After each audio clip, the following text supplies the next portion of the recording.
From Tally to Cali, It's time to wake up. Wake up! Wake up! Warchant.com is your ultimate Seminole sports source. and this is Wake Up Warchant, presented by Zaxby's Now here's Warchant.com's Aslan Hajavandi. and Corey Clark.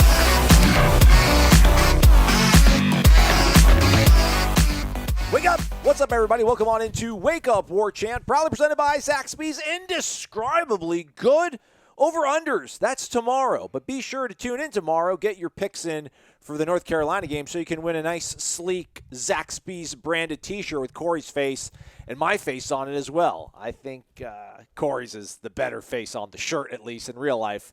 I got it, though, so I got that Yeah, going probably. for me. Probably so. Warchant.com is your ultimate Seminole sports source. Use that promo code WARCHANT30 for 30 free days of access.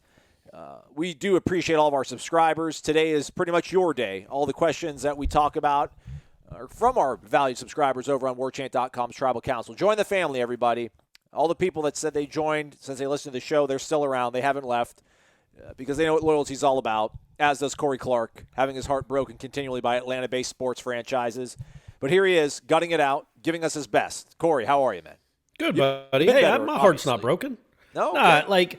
it'd be much worse. If it was If you're a going to lose a game elimination in the game, postseason, maybe. well, yeah, like last year when they give up 10 in the first and an eliminate in a fifth game.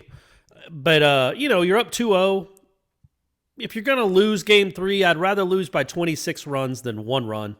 You know what I mean? Yeah. It'd be crushing to lose on like a walk-off or like a 3-run homer in the 9th.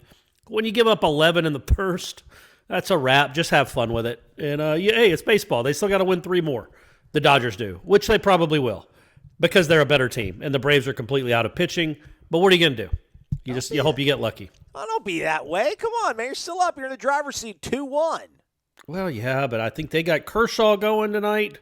The Braves have a guy that's never started a game. It seems like I know Kershaw's not great in the postseason, but I'm thinking he's gonna rise to the challenge. So it'll be a best of 3 series, and we got to hope that you get it done. But the Dodgers are awesome, man. The Dodgers are awesome. It was just a matter of time. It was just a matter of time. Did a cabal of people in Athens get together to sacrifice the good of the Braves so that the Dogs could beat Bama on Saturday and give Nick Saban the plague? Man, I tell you what, so I was at Brady's practice when that came through that Saban announced it, and all the coaches on Brady's team were like, "Wow, they're going to cancel the game?" Because as you can imagine, up here in Georgia, they were mostly Georgia fans. So I'm like, "Hey, Florida State played a game when their head coach didn't coach when he wasn't on the sideline." They're like, "Oh, really? How'd it go for Florida State?" And I said, "Not well. Didn't really go well at all. They lost by 45 points or 42. What was it? 52. Yeah, to only 10? 6 touchdowns. 42 points. So maybe the same thing will happen to Alabama. Maybe their heart and soul's out of the out of the locker room and off the sideline. They won't play for anything, and Georgia will win comfortably. All right. But that's bad news. I mean, that's obviously not ideal. LSU Florida was postponed. Yeah. And then now you have the head coach in college football, the biggest game of the year in college football, and one of the coaches isn't going to be there.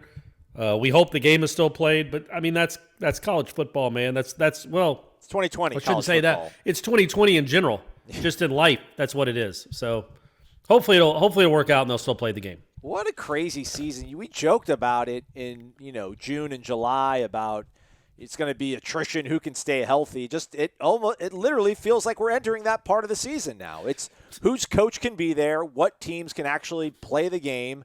I am surprised that LSU and Florida did postpone their game because I thought everybody was kind of picking up the torch that the Big 12 had lit and started to carry about the fact that pretty much it would only let you cancel a game in the Big 12 if you didn't have 53 players able to suit up, and that included walk-ons. I mean, last I saw, I think Florida might have eclipsed 20 positives on the player side of things. So I figured LSU would be like, hey, tough, we still got to play the game. But that rivalry's taken a weird bit of a twist with all these, they had a weather cancellation a few years ago that one school wasn't in favor of, and then now this. So 2020, man, drink it in.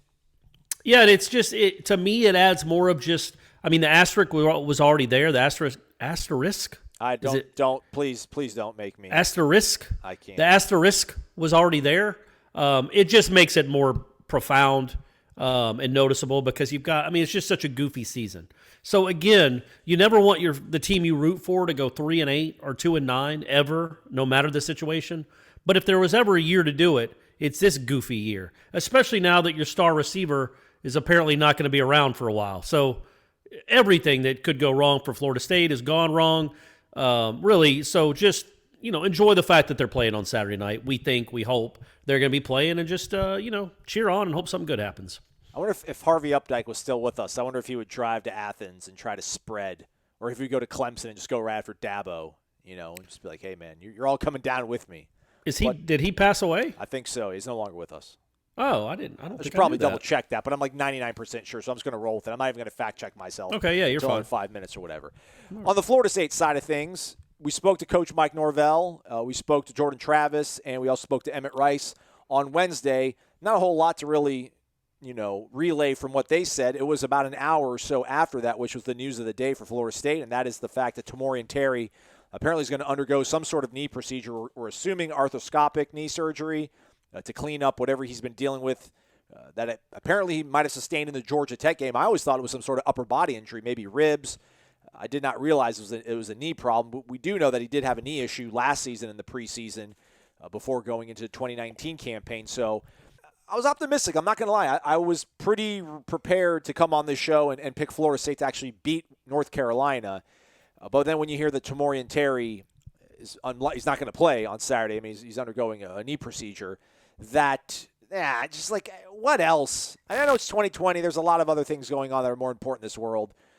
But your favorite team you're listening to this show is struggling. New staff. They finally get a quarterback, and then now your number one receiver, who's finally sort of coming into form, is not going to be there. And what is now the biggest game of the season? Hurts. Yeah, I mean, it's kind of just par for the course, right? It's just the way the season's gone, the way this program has gone the last 3 years. You hope he can get back in a few weeks if it's nothing major. Then again, part of you says, is he really going to rush back to join a 1-5 or 2-4 football team in this goofy season? My counter to that would be, well, he only played one real good game his whole season. He came back to make money, to make himself a higher draft pick. And he might, and also these NFL guys are going to want to see it. I don't even know if they're going to have a combine, what the combine would look like. So these NFL guys are going to want to see some stuff on film, more than just, 4 quarters against Notre Dame. So I feel part of me thinks that maybe he would come back for that last month just to, just to showcase himself. I'm sure he wants to carry that sledgehammer and break the rock too, He hasn't gotten a chance to do that. He hasn't gotten a chance to do that. That's right. He can always come back next year as well, if he wants to. But yeah, so that's a bummer. That's certainly a bummer for Jordan Travis. Hey, Warren Thompson. Now's the time, buddy. Kid, you joke, but what a great sort of story it would be if he was able to go out there and give you something close to what Terry can. But you're not expecting it, I guess, right? No, not at all. But yeah, that would be something. Somebody's gonna have to step up and do it. So he'll be one of the guys that has a shot for sure. You can't make Pokey. I mean, Pokey can't be primary receiver on all these. I mean, I feel like Warren does have to kind of be plugged and played to a certain extent. I don't think you can tailor everything or just be like, all right, yeah, Pokey, you pick it up, you got this, or Keyshawn, you got this. Well, what it hurts you with, I think, is that eventually, probably starting with this game, if it didn't already start against Notre Dame, Terry was going to draw multiple. He's going to have at least 4 eyes on him. On the and I'm not talking about a cornerback wearing glasses. I'm talking about 2 different DBs on him or looking at him, paying attention to him on every play. Well, now you don't really have to do that. You if you have corners that you trust, you can just say, yeah, you go cover number 11, and we're going to dedicate these guys to the box to stop the running game, and we trust that our corners can stay with these receivers. And quite frankly, this is what the offense is going to look like next year.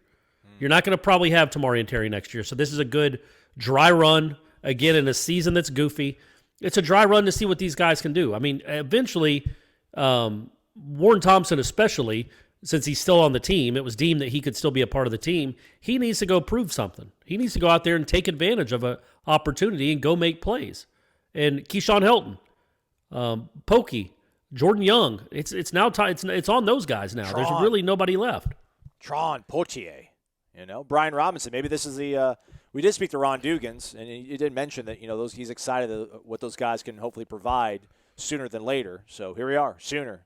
Yeah, than later. Kentron and the Williamson kid, Ja'Kai Douglas. Again, if you're building towards the future, which what this season is anyway, I would have to imagine that 88 is going to be out there a good bit. Right? When you think if he's healthy, what risk do you have of not playing him? And I think they like him. Yeah. So give him some opportunity in a game of this magnitude. I say this magnitude. I get it. One of the teams is highly ranked. In against a good team in prime time, give this kid some opportunity early in the game, and somebody's going to have to take advantage of it. Somebody's going to have to be the next man up. I've really thought this was a winnable game, man. This was a winnable game for Florida State, fully equipped, at least on the offensive side of the ball. I thought the defense is what it is. So I really did feel, Corey, that they could sneak a win, and it would be a huge win. I mean, I know it's North Carolina. We can say that they probably aren't the 5th best team in the nation, but I think you can probably say that about teams 3 or maybe teams 4 through 25 that are ranked. I think everybody feels good about Alabama. Everybody feels good about Clemson and Georgia. And then, everybody else is just in this, this bargain bin DVD thingamajigger. So it'd been a big deal. It would have been a really good sort of build for the confidence, but this torpedoes my hopes, at least for now. Hopefully the people will bring our spirits up. Shall we get to the Renegade Express, Corey? Let's do it, buddy. Let's do it. All right.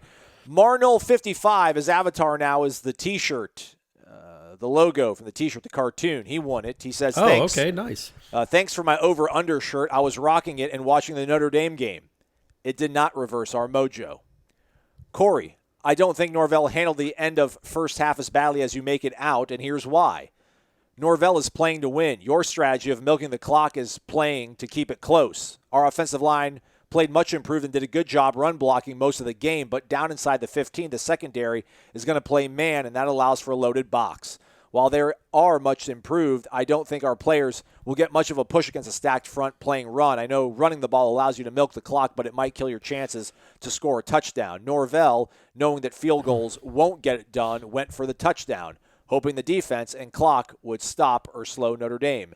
It did not. The sky kick, I don't have an explanation. Aslan and Corey, your thoughts? Yeah, the sky kick still doesn't make sense. And I said as much when I was criticizing him about it, that I understood the first down call. Because you've got to take if you think that's your best chance to score a touchdown, you can't just say, oh, we're going to take 4 less points so we can run some clock. If you have a chance at a play that you think is going to be, they're going to be expecting run, which of course they would be. You've got one-on-one with your best receiver. If you put that ball on them, there's a chance it's a touchdown. It was a bad throw. I get that one. It's the once you're 2nd and 10, man, as we noticed, this passing game, and this isn't a criticism of Jordan Travis, but this passing game isn't great when it's obvious passing downs. It's just a different deal. First down, that's a great time to pass. 2nd and 10, when there's no way they're playing that, they're probably expecting a pass. I just think at that point you say, okay, we took our shot. Now we've got to be smart, and we've got to go into the half down by a score. So, and it's not like you call a running play thinking you're not going to score. I mean, you still want to call a good play that you think has a shot. And I think it was an RPO where Travis just made a bad read. Because again, if you look at who he was throwing to, it looked like McDonald was blocking.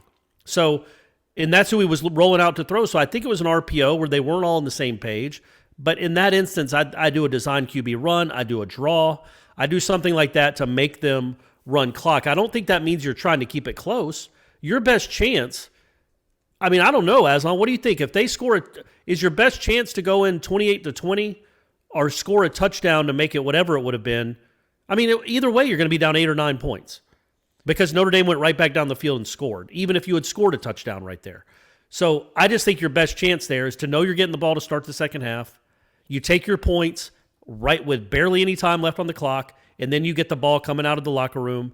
You just can't give them that much time to go score. That's all. That was I'm not saying settle for a field goal and kneel on the ball in the middle of the field so you have a chip shot.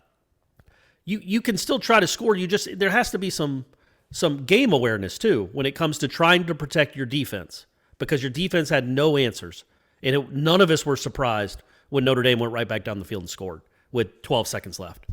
Because if you kick the field goal there, if you run on second down, you probably kick the field goal with 30-something seconds left. they're not going to go down, and they're certainly not going to go down and score a touchdown, even with Jaden Large-Woodby doing what he did. And then so the worst you're down 11, you're probably just down 28-20, and then you get the ball to start the second half. And then you're right in the game. I just think that was the way to win the game. You got to coach both. You got to coach your offense and your defense. Okay. In my opinion. But I understand the alternative too. If you think that's your only way to score is to throw it, do it. Like on a scale of 1 to 5, with 5 being, 3-alarm, 4-alarm panic. I mean, how bothered were you by it? I mean, no, we're it still wasn't. talking about it like Let's 5 say days that. Later, but. Yeah, no, just because he asked it. Yeah, but I would I say know. Willie Taggart calling the timeout before the punt against Louisiana Monroe. That's a 5-alarm. That's as high as it gets as far as being like, oh no, what is that? It was very similar to the Wake Forest decision to trot out Aguayo for that field goal, but even worse. That's an all-time bad decision, all-time bad game management decision. So if that's a 5, I would put this at a 3. Ooh, okay. A 3.5. I was almost going to say 3.5, but I think a 3. It wasn't preposterous. It just wasn't smart. It just wasn't I don't think it was the best way to get it didn't put his team in the best position to win that game. Because you've got to know what your defense is. You give them a minute and a half, they're probably going to go down the field. You just know that. So you have to milk it when you can. In that instance, at the end of halves. That's all. So not as bad as Dabo trying to have his guy go for a 61-yard field goal. That's a 6. I mean, that was a 6 or a 9. That was crazy. Yeah. So no, it wasn't nearly as egregious as that. Okay. Big Steve-O 22, what's up, fellas? I actually came away from the game surprised. I actually think we had a few opportunities to win it, to be honest, at least offensively. To me, that is a drastic improvement from previous years. At no point against a ranked team in the previous years did I watch our team play and think, man, if we have executed a couple plays better, we could have possibly won. Given how bad our defense played, their effort to keep Notre Dame out of the end zone at the end was my favorite part of the game. Hopefully that effort carries over to North Carolina. My question is a similar topic Warchant discussed on how we got here. Our current defensive blunders, who do you guys think is to blame percentage-wise? Players, Fuller, position coaches, previous staff? I think it's tough to give Fuller a ton of blame, though he still deserves some, just nowhere near what most fans are blaming him for. Sorry, there's a couple other things, but I'll stop there. What would you think? Where would you go on that? Oh, man, I don't want to blame Adam Fuller, but I kind of want to blame Adam Fuller. Again, we've seen Marvin Wilson, Corey Durden, Robert Cooper, Amari Gaynor. We've seen these guys be productive, good football players. Amari currently is. None of the other aforementioned guys are at all. And the guys who've always been pretty mediocre, Leonard Warner, Janaris Robinson, they have played just as poorly as they have in the past, if not maybe even regressed. I guess you can say that, well, that's a player's fault thing and that they're the ones that have regressed. But to me, there has to be some sort of teaching that is not resonating with these players, or they're being asked to do things that don't feel natural to them relative to what they were doing in the past. Not that it was all that successful previously either, but it didn't look this hopeless, this early, this often. So I'd probably put 55 on Fuller, like 45 on Fuller, 40 on the players, and the other on the position coaches, or maybe that's too low on the position coaches. I don't know. Yeah, what about you? Yeah, it's hard to really have lines of delineation when it comes to percentage points. They're all to blame. Everything that's mentioned is to blame. That's not a cop-out. It's the truth. And when you say players' fault, part of it is like, okay, they're not playing up to their potential. And so when you hear players' fault, it almost sounds like they're not doing their job. But some of it is they just can't do that job. They're just not good enough. And so when we say it's like, okay, this is Leonard Warner's fault. Well, it's not like we should blame him for, he's not running them. He didn't recruit himself. He didn't develop him. Like, he didn't get the development, or he didn't get evaluated correctly. Whatever the case may be, to be a high-level college linebacker. So are we blaming Leonard Warner for not working hard? I just think when we say players' fault, I think it implies that they're not trying hard. And some of them I think are trying hard. You know what I mean? I think it's just they're not capable. Yes. But in that instance, I would say at least half of it is that. Okay. Especially when you think about what you in 2020, what you desperately need to be a good defense, what you absolutely have to have is a rush. and they don't have a rush. And I don't know what Fuller could do to get them one. So with that in mind, his percentage points go a little further down than the players, I guess. But it's just I don't know how I'd line that up percentage wise, but it's everybody's fault. Fuller certainly hasn't done well, but who has? Yeah. Oh, Charles Kelly. Corey, I know when we originally lost our commitment from the, quote, Great Sam Howell, if I remember correctly, you did not think too much of it. What are your thoughts now?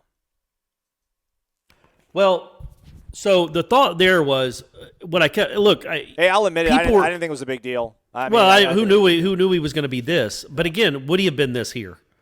We don't know that. But the more overriding point was everybody was so upset that Walt Bell left because it cost him Sam Howell. And my thought was, and it could have worked out this way, 4 years of Kendall Briles might have been better than the Walt Bell, Sam Howell. Like, look, Walt Bell staying with Willie Taggart for 2019 would have been a complete meltdown. It just didn't work between those two. So if he stays for 2019 and doesn't take the UMass job, is Howell, what does Howell do last year? Does he play? Does Willie play him at all? Does he certainly throw 34 touchdowns and 8 interceptions? We know that wouldn't have happened. So the biggest problem there is why did it all hinge on Walt Bell? Like this was the recruit. This was the guy. Why in the world would the OC leave? The OC who, by the way, did not call plays. It wasn't really his offense. This wasn't his baby. Why would Sam Howell's entire college commitment hinge on that guy? A guy that had never been at a big job and then was leaving for UMass. That's the problem. Like there should have been some other, I don't know, fail-safe plan in case Walt Bell did leave that you still kept your star quarterback recruit. But yes, as it turned, what do you think, Aslan? Would they be in a better place right now? I guess the answer is obvious, yes. Well, I don't know. If Sam Howell had committed to Florida State, would you like the future of Florida State's program better now?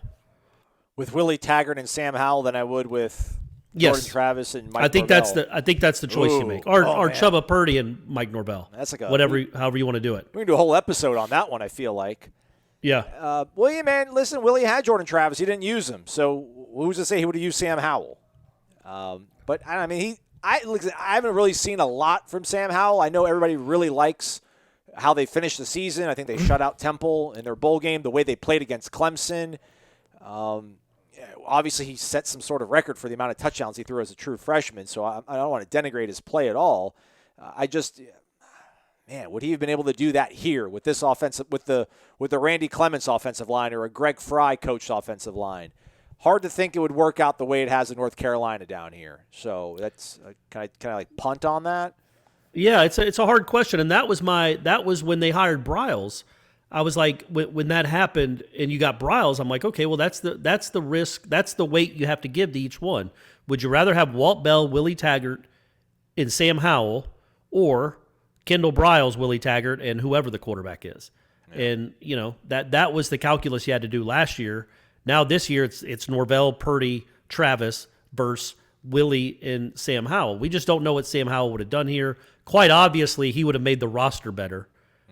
He would probably almost certainly be the best quarterback on your roster. I don't think anybody doubts that. But the mistake, honestly, obviously, was the relationships that weren't built.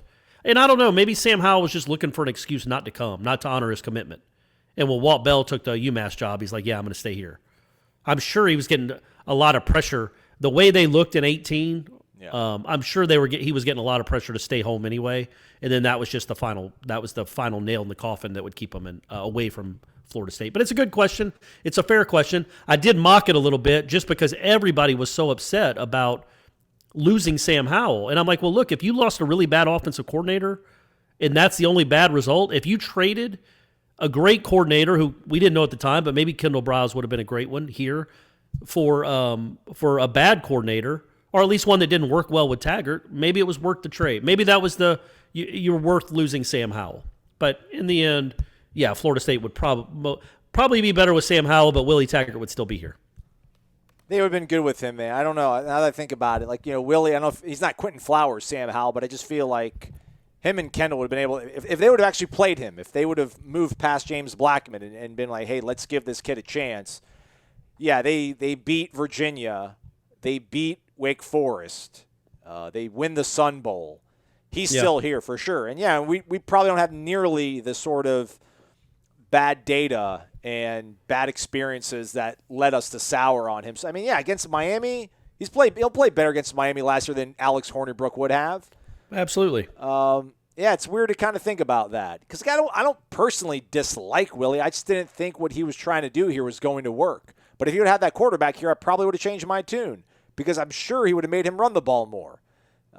But no, that's not how life works. So, yeah, funny enough, maybe like when this all comes back. Remember how ESPN used to do like 5 reasons you can't blame something? Like Brian Kenny used to host it. It was like the 5 reasons you can't blame, I don't know, like the Atlanta Falcons for the meltdown in their Super Bowl. They would do 5 reasons why it wasn't their fault. Like they'd give credit to other people or whatever. There's all these things that, Willie, I don't know if he loses sleep at night because he's got $17 million to keep him comfortable.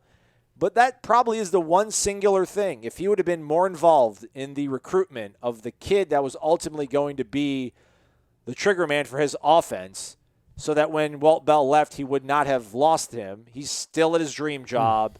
Yeah. And, is, living in his nice big house that he made for himself here. But he's in Boca Raton. It's not that bad. Could be worse. Yeah, he's still doing all right. Quick update, Big Steve 022 says, my son is doing amazing. His cardiologist said it was miraculous where he is today from where he began. As always, go Noles. All right. That's really, really encouraging. Let's go. You should have led with that. Let's go. Yeah, that's awesome. Happy for you, Steve-O, for the whole fam. Turntoe lives. He's back. Been a long time. Wake up. Imagine if we had hired our former alumnus, Mack Brown, as head coach. North Carolina was trash. Now they are competing at a high level, and it only took old Mack 1 week to snipe Taggart's top quarterback recruit. Personally, I like to think we made the better choice hiring Willie over a national champion head coach who coached under Bobby Bowden. We can always look back and relish the great times with Willie. 9 coaches, 10 men on the field, no bowl appearances, countless embarrassing games, and the wonderful sound and sight of our team swag surfing down 50-ish to our rivals. Miss you, Willie. Ouch. Well, yes, obviously hindsight is 2010 when it comes to these 2 hires, but I do not think the Florida State fan base would have been fired up at the time to lose Jimbo Fisher and replace him with a guy that ostensibly had been fired. Like Texas got rid of him, right? Yeah. Like he won like 3 conference titles in 20 years, and Texas was a shell of itself by the end, and he was also old or older. He's old, right? And he was on TV, and he's a very likable person. But I don't know if that's what you sell the Florida State fan base after the way the Bowden thing ended. And it seemed like Mack Brown's tenure at Texas ended very similarly. So why go back to that well? Now, obviously, it's worked perfect for North Carolina. It's been great, and I'm sure it would have worked. It would have worked much better in Tallahassee than Willie did. Yeah. Excuse me, sorry. It would have worked much better in Tallahassee than obviously Willie turned out to work. But at the time, you're reaching for the stars. Yeah, it's hindsight. You're reaching for the stars. I would have been livid. We all would have been livid if they had hired Mack Brown. Livid. Nobody would have been happy with the Mack Brown hire. Yeah, I mean, he did. I mean, he was a great coach 20 years ago. But so was Bowden. And again, that would have been a tough sell to a fan base that had just lost Jimbo Fisher and had to go through the end of the Bowden years to then hire what feels like a retread, like a name, like when the Redskins hired Joe Gibbs again. Like that didn't make the Redskins any good. Oh, sorry, that didn't make the Washington football team any better at all. He didn't have the magic left. He wasn't the same person. So that would have been a really tough hire, but it's turned out to be a perfect hire for North Carolina, and there's no way it could have been worse at Florida State than I'm not saying he would have turned them into a top 5 team necessarily, but he certainly would have done better than Taggart ended up doing, and frankly would have recruited better than Taggart ended up recruiting. All right, next question. Mad AMCZ. Wake up! Corey wrote a great article about Terry's quick turnaround in his practice and preparation, and look at the results. Real quick, I'm pretty sure this was penned before we found out about the injury. But Wouldn't that have been nice to maybe not even, if he's not going to, I mean, I am curious about that. Like, he answered questions about Terry. Terry was available to talk on Tuesday. What happened? Like, something on Wednesday, maybe re-aggravated in practice Wednesday, possibly. But they already knew that it was going to be a procedure, like right after practice, that it was going to take a procedure. Yeah, I mean, that might have happened. It was just really bad timing. Obviously, bad luck that one of the few players we got this week is out. It ends up having to have a procedure done. But anyway, go ahead with the compliment. Other than Jordan Travis's quick positive impact on this offense, Terry's turnaround and apparent buy-in has to be the most important stride for this embattled program. It should start a chain reaction throughout the program, in particular with the other veterans who are underachieving. Parentheses, I'm looking at you, number 21. Do you think this example will translate to others on the roster, in particular the veterans on defense? If so, which guys do you think will rise up in the same fashion? Good Lord, if Marvin Durden and Kando can follow suit, we'll be playing some darn good football soon. And if a couple of linebackers join the crowd, the rest of the 2020 season could be a lot of fun and a springboard to 2021 recruiting efforts. I'm only 6 foot, 180 pounds, but I'm so fired up that I would suit up a linebacker right now if the front four follows Terry's lead. Let's go. And now Terry's out. He's out. Terry hurt his knee. So there goes all that goodwill. Oh, man. There goes the example that you could use. Look, I would say don't throw Kando into that mix. We know that Durden and Marvin Wilson can be good college football players and sometimes dominant. Kando doesn't belong in that category. We've never seen it from him. And same with all the other linebackers not named Amari Gaynor. Still, I do think there's something to it. But the problem is Terry is very, very skilled. Not all those players are very skilled. Not all the players on the defense, I mean. But yeah, it could click with some of them, you would hope. It might click with the young wide receivers, you hope. That they saw what he did in practice for those 2 weeks and how it translated to the field. And it leaves an impression. It makes an impression like, okay, yeah, these guys know what they're talking about as coaches.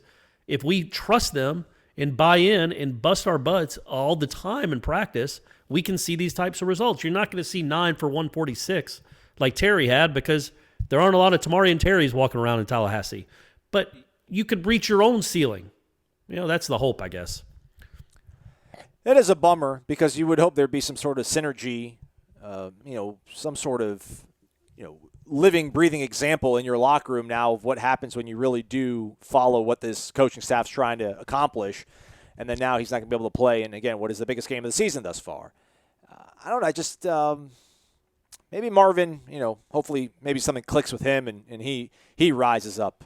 I feel like if he rises up, that's probably the best sign of things. I mean, if like him, Durden, or Kando, I don't know, man. Kando, that'd probably be nice, right? Have some sort of semblance of a pass rush.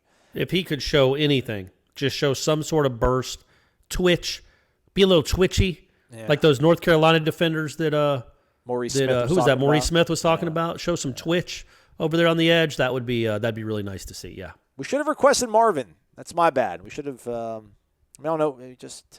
It's a mystery, man. It's a frustrating mystery, but Saturday provides another opportunity to turn it all around.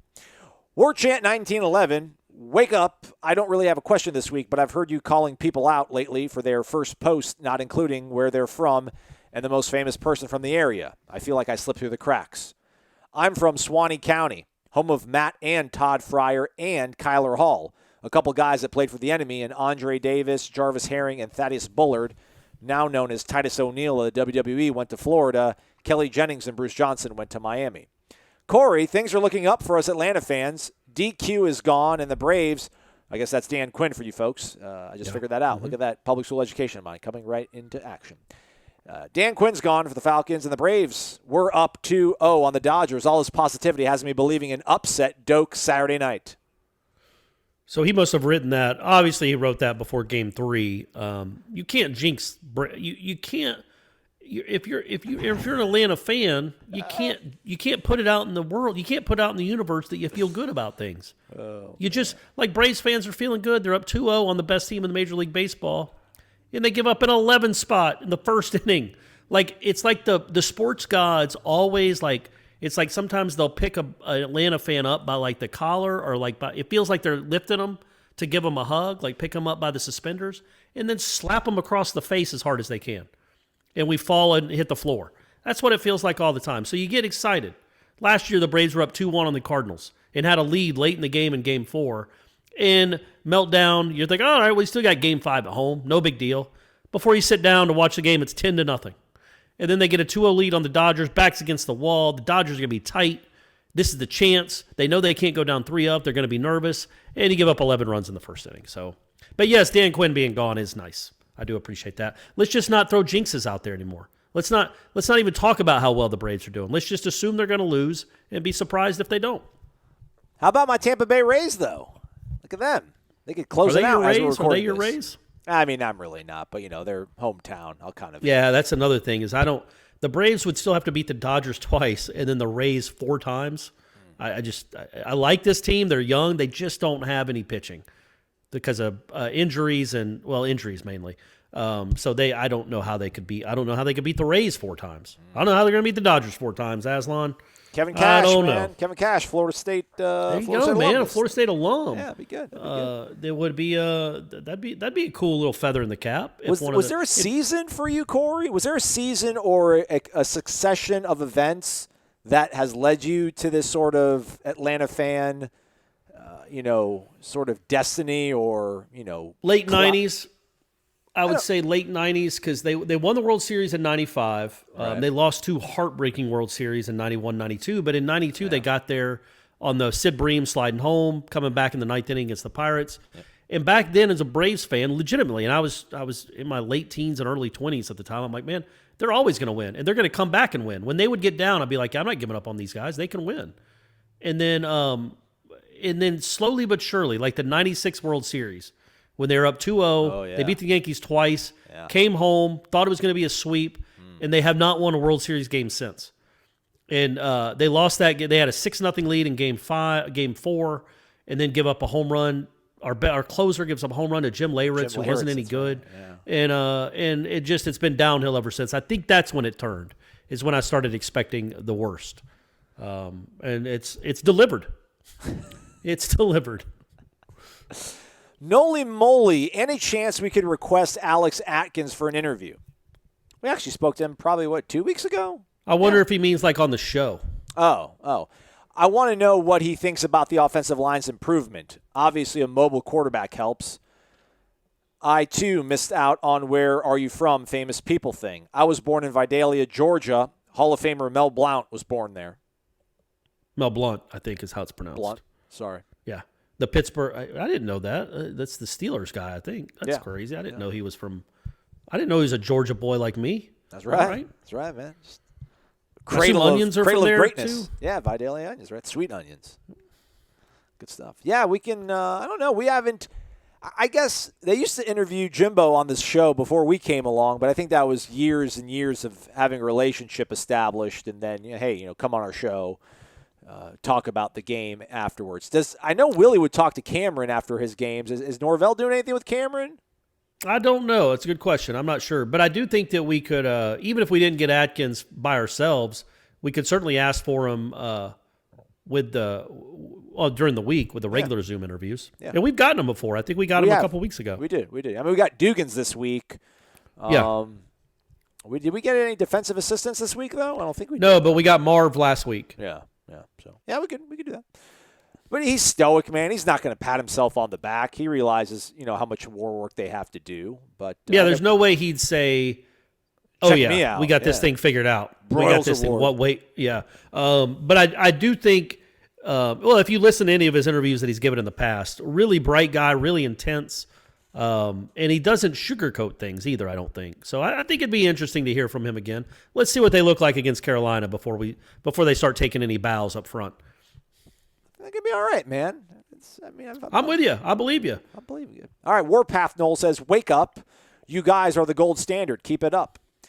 Well, thank you. Appreciate that.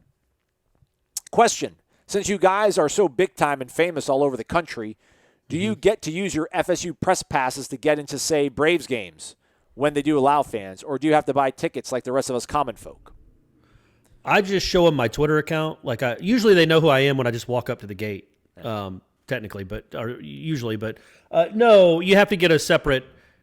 I don't know that I could get a Braves press pass working for Warchant. I'd have to have some angle that would make sense. They wouldn't just give it to like the guy that the guy that covers Colorado basketball wouldn't be able to just go watch a Braves playoff game. But if I was like, hey, I'm here to cover, if Buster Posey happened to be on the team, I think. In fact, I did do that back when Buster's rookie year when I was at the Democrat. I came up and covered a couple games in Atlanta. And talked to him before the games a couple times and after once. I also I went to the Dodgers, or the Giants won a game. I've never been into a visiting, or I've never been into a baseball clubhouse after a win. But I don't like them at all anyway. Yeah. It's just, you feel like you're in somebody else's house. Like, you're not wanted there. You're just hanging out by the rule. The rules say you can just hang out in the clubhouse. They're all talking to each other and having fun, and you're just sitting there like, hey, can I you just feel completely out of place. But anyway, so I walk into the Giants clubhouse. I follow one of the Giants beat writers who was there, who I'd interviewed. He showed me how to get down there, so I followed them down. And all the lights are off. They've got like a strobe light going. They might be playing Cisco. I can't remember what time of the decade it was. They were playing and Lincecum is in his underwear, just gyrating everywhere, and he didn't even pitch. But it was like, I don't want to be here. This isn't for. It's like me walking into a frat party or something. It's just not where I belong. And so yeah, but yes, if I had a reason to be like at a Falcons game, they would give me a pass. But not, it would be for Warchant. Like I'd request one. I couldn't just show them. It's not a driver's license. It's like a driver's license, and you can drive all over the country. You need like a specific press pass for each. Yeah, you email the SID at a school, or you email the PR guy at a pro sports franchise. Tell them who you are, why you want to come to the game, and usually they'll, maybe not this year, but usually they'll grant you. So like next year, I could, if we're all allowed back, I could go watch some Hawks games probably to watch like Devin Vassell or Terrence Mann or Patrick Williams or something to do a story on them. Or maybe even Sam Cassell if he's the head coach of the Clippers. How about that? That's a real possibility, I think. Yeah, let's go. Let's go, Sam. Old dads. He could win an NBA championship too, just like Kevin Cash. That'd be awesome, man. All roads lead back to Tallahassee, everybody. Just going to need a Florida State grad to get an NFL job to complete the cycle. Who would that be? Is there anybody out there that's... I mean, Derek Nicholson's a coach somewhere. Well, Brian. He's not. Is there anybody that's like poised? Well, you got to start somewhere. Derek Nicholson's like in his early 30s. I don't think he's a head coach in college yet. He wouldn't be one in the NFL. Spurlock. Well, no, I think Derek Nicholson's a coach at I want to say he's in Louisville. I think he's not a head. You wouldn't be like a Louisville position coach. Rick Stockstill. I mean, yeah, that's the only one I can think of as a head coach right now. Yeah, there aren't a lot of them out there, are there? Yeah, maybe Deion, Winky one day. Deion at Jackson State. If Deion does well at Jackson State, he might be the next Cowboys coach. Watch out. Old dads and Knoll, wake up, gentlemen. Shout out to my Crestview Zaxby's. Their wings and things traditional nuclear is what I like. First, if there was not enough reasons to listen to the show, hearing Aslan ask a coach about point spreads on a game he coached solidified it. Most jaw-dropping moment yet on this show. Ha-ha. I don't remember that. Second, I know we are all hunting anything positive to grab onto with this program, but can we all pump the brakes on the fourth down stop? To me, it was crystal clear the Notre Dame coach was trying to kill the clock on that drive and not trying to score. In fact, the way he called the drive, it wouldn't have shocked me had they just knelt down on the ball on fourth down. Also, it was poor on us to not just run out the clock after that mercy drive. At least that's the way I see it. Lastly, going back to that play, make one like that when it matters, and I'll be all in. Love your work, old dad. Yeah, I mean, I get that. I get the sentiment. Number one, though, he didn't take a knee. He was trying to score. I think those timeouts irked Kelly. Yeah, you can say that's fine. Come on. I think they angered Kelly, and he was trying to score. So that's, to me, the only reason it mattered. It wasn't like Florida State versus Kansas in '93. It wasn't something that set a tone for an entire season. But yeah, I think the fact that they were legitimately trying to score with their starters in that spot, and you stopped them, was a nice moment. I don't know that it can be built on because, heck, I thought the defense played pretty darn well, all things considered, relatively, against Jacksonville State in the second half. They only gave up, I think, 3 points, right? And they had a stand near the end of the game. Yeah. And carried over, not at all. So I'm not necessarily thinking that this will carry over either, but it was good to see them just play with some pride.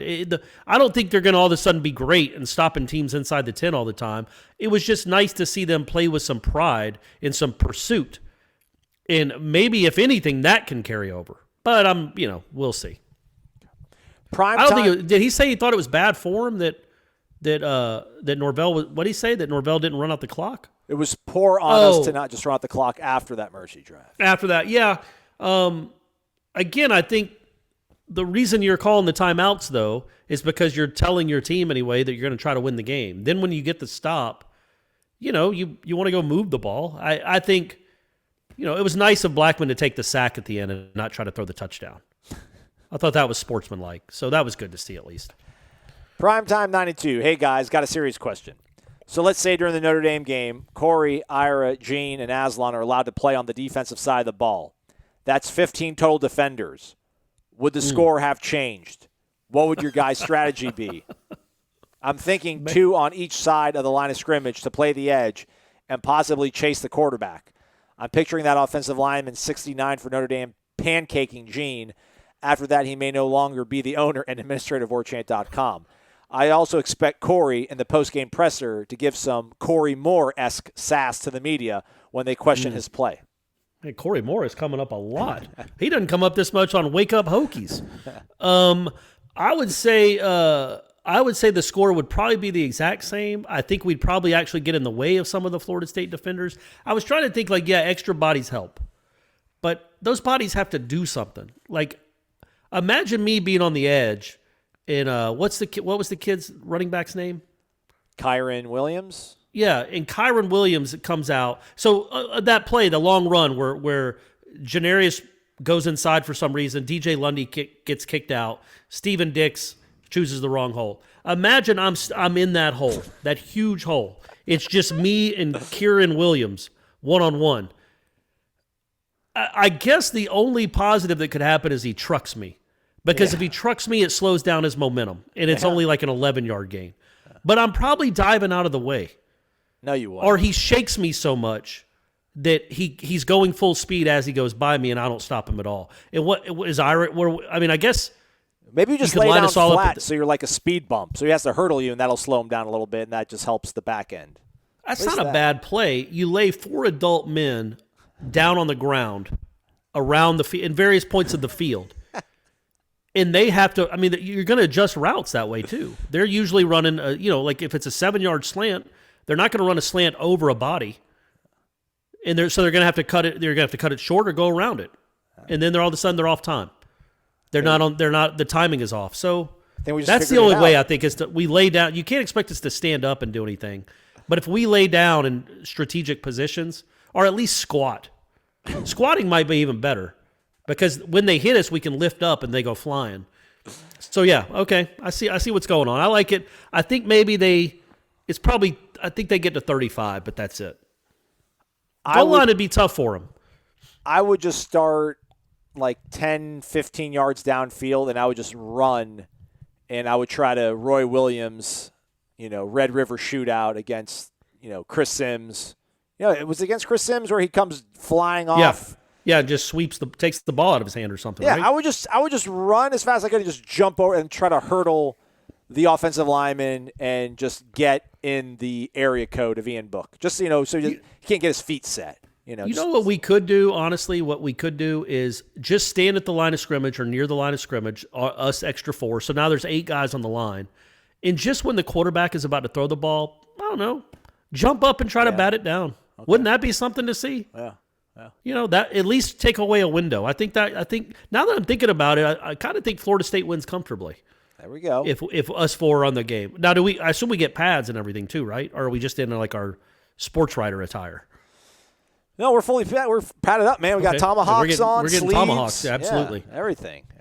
All right, we got it. Let's see if we get a waiver in, maybe get approved on that. Drill Sergeant Porter, wake up! Love the show, guys. You both are 5 stars in life. That's good. Yeah, there we go. Sweet. Thank you. That's what I like. Corey, I am rooting for your Braves, for you, and even though I grew up in Cincinnati rooting for the Reds, my grandmother would still watch the Braves. Not because she was a fan of the team, but because her favorite Major League player was Rafael Belliard. She Wow. loved that guy. That's really what it says? Rafael Belliard. If I was was Otis 99% sure it was going to be Dale Murphy. That's the one that everybody around the country liked. My Nana was in love with Dale Murphy, and she was in her 80s. She would stay up, even when they were on the West Coast playing the Dodgers, she'd stay up till 1:30 in the morning just to watch the Braves and Dale Murphy. So, yeah, that's Rafael Belliard. I wasn't expecting that. Maybe Ron Gant, maybe Mark Lemke. But hey, Rafael. Hey man, he was a part of a World Series champion. Yeah. She loved that guy. Anyway, looking at our remaining schedule, is North Carolina the only realistic opportunity this new coaching staff has at making a statement win? I don't expect us to stop them, but what they do get in the red zone, if we can hold them to a few field goals, I like our chances. Anyway, great show as always. Go Noles. Yeah, this is the last one. But maybe a bowl game. Yeah. I don't know. Yeah, that's right, because it's they voted on that, right? That it's guaranteed you can go to a bowl. Anybody. There's 39 bowls, right? So 78 teams are eligible, but it doesn't matter what your record is. Correct. So you got to think somebody like Florida State, who has the cachet and the history, would get invited to a bowl. I would say, I thought I had an answer to the question. What was the question? I just forgot it. Is there another signature win, statement win on the schedule? So my thought, no, because we all know they're not going to beat Clemson. But if they go out and beat Virginia 41-17, to me that's a statement. Okay. No, it's not a win over. It's not like a statement win because of the competition, the talent on the other side of the field, the caliber of the opponent. But it's a statement to if you go win a couple games late in the year comfortably and look really competent, especially on offense, and on defense you look like you've improved, I think those are statements. They're not bold-faced statements. They're not statements that are going to be huge headlines, but I think the fan base would be like, okay, you're showing me something here, just like they were for the Notre. I mean, I wouldn't call that Notre Dame loss a statement loss, but it was a step in the right direction. So I think you could have those kind of wins late in the year, and maybe make us, if you could somehow go out and beat NC State by 2 or 3 scores, which I'm certainly not counting on. Just a 1-point win would be nice. But if you could do something like that, I think there's a statement to be made in something like that. Maybe Pitt. Pitt can maybe be ranked. I don't know. They keep losing 1-point games. Yeah. R. Shapley. Wake up! Mike here down in St. Pete. We will get the win this weekend. I think we are going to finally put a full product together. I will be there cheering them on. Let's go, Aslan. He's got my name in all caps with like 5 exclamation marks. There you go. You like the positivity there, don't you? Yeah, let's do this. He penned it at 154. I wonder if Tamorian Terry was still a possibility at 154 on Wednesday. I don't recall. I think it was around that Warren time. Thompson, there have been times when people have stepped up. Remember, I was thinking about this today, Will Zurzow. You remember that name? What about Marcus You probably Alston? don't. No, that was a I remember Peter Will Warwick Zurzow. stepped Yeah, up. Will Zurzow, But regional. that guy he hadn't started in like a couple of weeks, I think, at all. And he was a midweek guy, or he was a guy that came in mop-up duty. And then he gets the ball in game 3, the deciding game of a regional against Auburn, and throws like a 2-hit shutout. And it wasn't like 14-0. It was 2 or 3-0 the whole game, and he just shoved the entire night after not really doing a whole lot his whole life. Well, I shouldn't say that. That was rude. At Florida State, I'm sure he was very good in high school. He hadn't done a ton at Florida State, and he stepped up in the moment and had a great game when his team absolutely, positively needed it. I think they ended up going to the World Series that year. Yeah. It was when they lost to LSU. Kept playing That's LSU. right, that crazy game, yeah. And then so Warren Thompson's much more likely to have a game like that than somebody like Will Zurzow would be. I mean, think of the pressure of not pitching much at all a whole season, and then go throw a 2-hit shutout to get your team to an elimination game. That's a lot of pressure, and he answered the bell. Warren Thompson's allowed to answer the bell. Kentron Portier can go make some plays. Just because they lost to Tamorian Terry doesn't mean it's not winnable. I think the line might have moved a little bit when that news came out, but still, it's not winnable. It's not unwinnable, even without him. I always like to think and try to find moments and situations where you can kind of say, if it doesn't happen now, if it doesn't happen this week, this game, this day, etc., it's never going to happen. But you can. You fall into really bad traps, and then, people end up, again, like Ed Orgeron lost homecoming against Troy 2017, and 2 years later, he's got maybe the best team in college football history, wins it all. I'm sure there was times where Bobby Bowden lost games in the late 80s where it just never, wide rights happen. It's never going to happen. If it wasn't this year, it's never going to be this year. But man, Warren Thompson, if he can go out there, you want to talk about statement win. This could be a statement game for him. If he can actually go out there and catch 7 passes that come in his direction, break one, the Corey Clark corollary of, hey, don't let the first guy tackle. If he can do that, if he can break a tackle, bust a big yak play, that would be really, really encouraging. I think there's a lot of things that could possibly happen. You can build on from what happened against Notre Dame in this game that at least gets you feeling good moving forward. And I think if 11 can play up to his potential, that would be really exciting. So I'm going to cheer for it. I'm going to root for it. Let's make it happen. We got 3 more. We'll get to them quickly. FSU Hared. It was great to see us put together a great offensive performance last week, although our defense was subpar. My concern is this. In a year where defenses across the country seem to be down, how do we know that our offense is really playing better or defenses are just really bad? I want to believe that we were making strides, but I'm wishing that it's not fool's gold. That second, I'm telling you, man, that drive coming out of half, that would have scored on, I don't know, like 95% of the defenses. It was a really good drive. It was balanced. It was well executed. It was really good rhythm to it. That was a staff having a plan and being able to put their players in position to execute it well. That's what I feel good about it. Yeah, I don't think this. I don't know how much of Florida State took advantage. Again, Notre Dame made mistakes because they did have a layoff, flubbing the punt, turning the ball over early. But credit to Florida State for taking advantage of those turnovers and turning them into points. You could say that the layoff hurt Notre Dame. I just said it 10 seconds ago. But I do give credit to Florida State for taking advantage of the opportunities and showing again that there's great potential for this offense when they have someone who can operate the offense at the quarterback position and an offensive line that's doing their job. Yeah, and I think it's fair to say, okay, is it really getting better? Is it just a product of, number one, I think Notre Dame has a good defense, maybe one of the best in the country, maybe by the end of the season, but also they had been off for 3 weeks. Yeah. So that is fair to point out that they were a little rusty and they're going up against it, but they are going up against a quarterback that makes a difference. And just compare it to what you saw the first 2 games of the season. That's all. If you can say, like, the defenses had still gone through COVID, the Miami defense and the Georgia Tech defense had still had all those hiccups that the rest of the defenses in the country had about not being able to practice and everything. And Florida State scored a grand total of 2 touchdowns against those teams combined. And one was on the first drive of the season. And then after that, did nothing. So the fact that they were able to have 4 touchdowns against Notre Dame, should have had 5, that should lead you to feel pretty good about it. But yes, some of it probably is a product of Notre Dame being rusty and just the nature of college football in 2020. But it's good to see they at least took advantage of it. Well, then again, I don't know how many other teams are going to put up over 400 yards and should have been 5 touchdowns against Notre Dame this season. South Florida certainly wasn't. And Duke wasn't. I think the best drive of that game for them was in the second half. So, Notre Dame was lathered up. They went into halftime. They made their adjustments.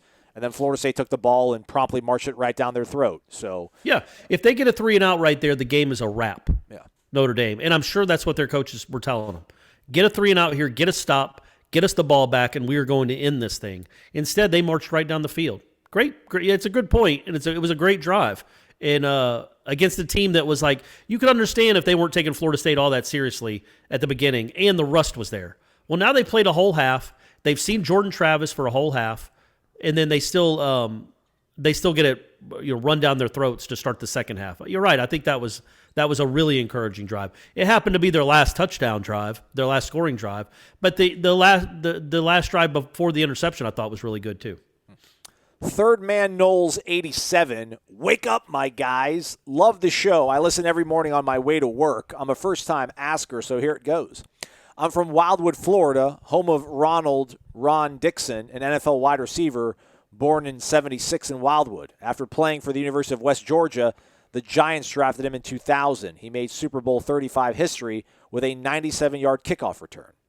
I don't even remember that. He's giving us all these details. Thanks, Third Man Knowles. Scored a touchdown that gave the Giants their only points of the game against the Ravens. Huh. Oh, I remember that game okay. being terrible, but yeah, okay, all right. Yeah, I didn't know that was. I would have never remembered that name in a million years. Yeah. I do remember the Giants scored on a kick return because they weren't going to score otherwise. How about my hometown? So like Tampa always had these great Super Bowls. They had like the '84 Raiders Washington football team game. Marcus Allen busted off a long touchdown. You had the Whitney Houston, national anthem game. Scott Norwood, yeah, we had that. Yeah, game. I guess some people remember it as the Scott Norwood game. I remember it as the Whitney Houston lip syncing national anthem game. It's still her voice. Why you gotta say lip sync? It's still her voice. Yeah. But I was really upset. I mean, she had an incredible voice. She was an awesome entertainer. Yeah. But like not as good. Bobby Brown's best entertainer of all time. If you listen to Bobby Brown. But anyway, I was really disappointed when I heard that was lip synced. Yeah. I was like, you can sing that live. I know you can, Whitney. And the way she was like singing it, like selling it with her lips kind of quivering. In her, like, patting her chest like Celine Dion, like, trying to get the diaphragm loose. I'm like, yeah, get it, Whitney. Yeah. And turns out she had recorded a couple days earlier in a studio somewhere. Yeah. But still, it was her voice. So it wasn't like Milli Vanilli. It was still, she wasn't using somebody else. But weren't you a little disappointed when you heard, or you were too young to even remember that? I remember that well. I remember it vividly. I remember it very vividly. It's, I think a few years ago I heard that it was lip sync, but I think I just kind of rejected it. I was like, nope, it's false. Fake news. It was also before, it was right when Desert Storm was happening or close to it. So we were all full of national pride, like we are today. Yeah, exactly. But then we had the last Super Bowl we had. It was a really good game. It was Cardinals Steelers, like that James Harrison, scoop and score fumbled right before half. That was an incredible Super Bowl touchdown. Yeah, it was really good. But it was 2008 calendar year, I think. So it was like January 2008, February 2008, which was kind of like the rut of the housing crisis or the economy, and like the general feelings just weren't it wasn't very good in the country at that time. And then it was the Cardinals who brought nobody. The Steelers traveled pretty well. But like I remember being so excited for the Super Bowl, and it was not nearly as exciting as like the 2000 one. Like the Ravens Giants, I remember that the city was still buzzing. That game was terrible. Then we have a bad sort of economic situation. Then this year, Tampa's hosting it again. There's a freaking once every 100-year pandemic. So they owe us. Again, they still owe us. Anyhow, the question, shouldn't there have been a targeting call on the helicopter hit that took or that Jordan Travis took? The second Notre Dame defender came in with the crown of his helmet and hit Travis right in the head. Most definitely helmet-to-helmet contact. Also, if you could, give my good buddy Philip Chatham a shout-out. That would be great. He is a diehard Nole. He listens every morning as well. Go Noles. Oh, P-Chat? Oh, yeah. PC? Philip Chapman? Is Chapman or Chatham? Chatham? It's spelled Chatham. Yeah, it would be Chatham. Chat dog. Yeah. What's up, Philip? That was a good shout-out, right? Yeah, there you go. I don't remember ever seeing the replay of that hit. I would have thought if he got hit, it was because, and I'm speaking out of turn because I didn't really see the replay, but I would assume if he got hit helmet to helmet, it was after he leaped into the air and got helicoptered. And I don't know. I guess intent doesn't matter with these things. If you hit a kid with the helmet, you hit a kid with the helmet. But man, that would be a bummer to like a linebacker or a DB isn't used to a quarterback's helmet being, coming at from that angle. I don't know that you could hold that against him, but I did not see the replay, so I can't really comment on it. I know Travis doesn't need to let that happen again. So far this year, I would have to say that the referees have been fairly kind to Florida State. I don't really feel that we've been robbed or put in bad predicaments. No, well, you got to hit people to get targeting calls. Hey-yo. Hey-yo. You hear what I'm saying, fans? Hey-yo. You hear what I'm saying, Wake Up Warchanters? But yeah, the Marvin one was a legit call. It was a bummer, but it was the call that had to be made. It was the right call. And then didn't they play somebody that lost a player for target? Well, didn't Miami lost a targeting, right? Yeah, Jalen Phillips, the guy that picked off the Jordan Travis pass. And then I also thought that when Travis made that crazy Nick Marshall Auburn, RPO pop pass or whatever it was, I'm like, oh, he definitely was over the line of scrimmage when he threw the ball. Oh, I didn't think that, but I'm like, they're gonna overturn this, I thought, but they're like, no, ruling on the field stands. I'm like, oh, look at that. Yeah, I wonder if he thought. There's no way he thought he was still at the line of scrimmage. I think he thought he was lateraling it, and he just made a bad throw. Yeah. He got lucky there on that call because he was. That's That's a weird rule, man. Like, so the ball can be a yard ahead of the line of scrimmage, but if your back heel is still at the line of scrimmage, I mean, that's goofy, man. It should be where the ball is. If the ball is past the line of scrimmage, you can't throw it. No matter if you're falling down and your feet are 2 feet behind you. You can't. It's bizarre. But anyway, I thought that was a nice break, but it was the right call. I mean, he was right on the line of scrimmage, just like he drew it up. But yeah, that was a play where that was one of the few plays where I thought Travis made a mistake because he had yards anyway. He was going to get 7 or 8 yards at worst on that play, and he almost got like I don't know what the penalty is for that, 10 yards for 15 yards for an illegal forward pass, 5. I don't know. Down, yeah. But he almost lost them about 12 or 15 yards there with that decision, and it ended up working out well though. I'd forgotten all about that play. Yeah. That was on the TD drive, right? It was. Yeah. R. Shapley, the Rewind, also said, just a thought, it would be cool if you guys did your call-in show on Thursdays a little closer to the game and people might be more fired up. Great job as always, go Noles. But then when are we going to do Renegade Express? Renegade Express for the people. We could do Renegade Express on Wednesday. I'm not against that either. I think maybe in the season that wouldn't be a bad play. Okay. Just because Tuesday I got headlines. We got the Warchant report. We do. Then I got that, and it's like, man, I'm tired of my voice. Yeah. By the time we're doing that show, but hey, the callers drive it anyway. Yeah, we can move it around. I don't know if he means should we do it on Wednesday and then it's the Thursday podcast, or we actually do it live Thursday? I would think he means we do it live. Yeah, we do it live Thursday, and that's our Friday show. Okay, well, maybe we can do that. I just feel like there's some stuff to talk about at the beginning of the week, and by the time we get to the end of the week, it's like we really need people to help us out with Renegade Express. Yeah, we can figure it out. We can see how it goes. Speaking of the call, but if it ain't broke, don't fix it though. You know what I mean? We're cashing in on that thing. The tips are outrageous. We love you guys. Yeah. Speaking of the call-in show, he usually starts us off. He's going to end us today, or end the show, rather. We're still going to live and prosper, hopefully. Gator188, also known as Gator Kirk from Virginia Beach, Virginia. Wake up. You two guys earn tomahawks for the Noles coverage. Come on, Corey. There is a path to 6 wins this year, albeit a lesser one with Scary Terry out. Yeah. Stop all the path of the Princess Brides talk, whatever that means. So is that a headlines thing? Yeah, because it might have been Gator Kirk on that. Somebody asked a question about a path to 6 wins, and I was like, I could see that. And I'm like, come on, man. He goes, hey. And I'm like, and then I compared it to like taking a path in The Princess Bride when they have to go through the woods, and there's like the rodents of unusual size and the fire pit, and it's like, yeah, it could be a path like that. You might be able to get out of Deadwood Forest or whatever it was called. I haven't seen that movie in a while, as you can tell. It's great. It still holds up. It's a great movie. Later. Come on, Gator Kirk. Don't diminish Princess Bride. Great movie. Right up Ira's wheelhouse too for a pop culture reference, like right in Ira's sweet spot. So he enjoyed that one as well. Well, what else was in there? It was rodents of unusual size. It was the fire pit, and I feel like there was something else that you had to stay away from. I was taking a sip of water there. I apologize. He says, let's go Gulls. Scavenge for extra yards out of the backfield and yards after contact. Aslan, great job with getting back in Mike Norvell's good graces with the process question regarding Travis J. That may make up for last week's grilling. In the future, I see an invite to have a White Claw at the coach's house. At least we know Mike Norvell has a sense of humor. Keep climbing. 1% better. You guys are the pinnacle of Nole coverage. Go Noles. It's the Fire Swamp. How did I not remember the name the Fire Swamp? And it had the rodents. It had the flame spurts, and it had lightning sand.